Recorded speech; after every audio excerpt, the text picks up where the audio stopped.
মানে এখন যে বাসাটাতে আছি। তো আমি যখন আরও দূরে চলে যাব সেটা দেখা যাবে যে অলমোস্ট ডাবল হয়ে যাবে।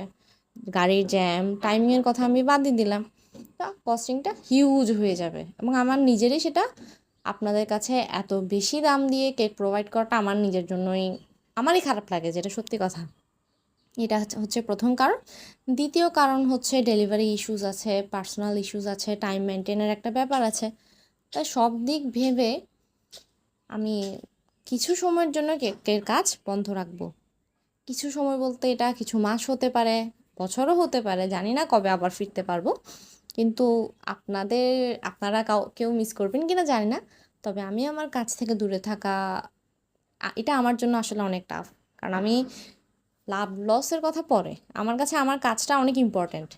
এটা আমার কাছে আমার অবসর, আমার পকেট মানি, আমার শখ, সব কিছু আমার এখানে।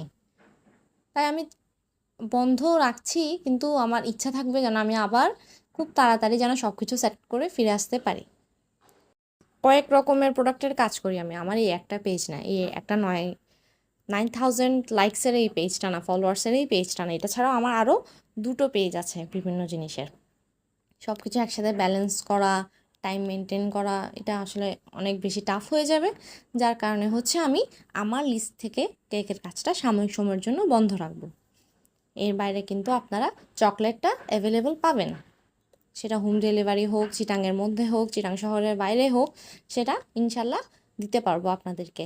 এর বাইরে আমার আদার যে পেজগুলো আছে হ্যান্ডমেড প্রোডাক্টসের, ওয়েডিং আইটেমের, ওই কাজগুলোও চালু থাকবে। হ্যাঁ, তবে টাইমিংটা একটু বেশি লাগতে পারে আগের তুলনায়। ওটার অ্যানাউন্সমেন্টটা আমি যে পেজে আবার লিখে পোস্ট করে দিব, স্ব পেজে পোস্ট করে দিব আপনাদের সুবিধার্থে।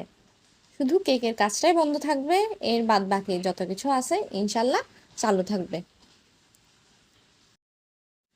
এবার বলি কাজের কথায়। আজকের ভিডিওতে মূলত দেখানো হচ্ছে দুইটি হাফ পাউন্ডের কেক, একটি একটু হাইটের মধ্যে করা, একটি ফ্ল্যাটের মধ্যে করা।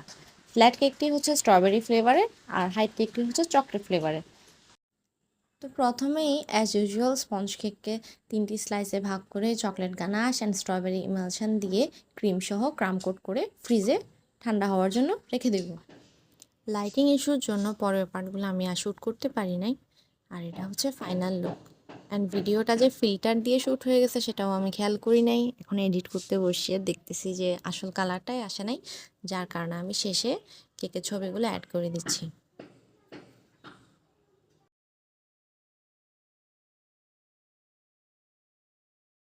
এটাই ছিল আজকের জন্য। Thanks for watching. আসসালামু আলাইকুম।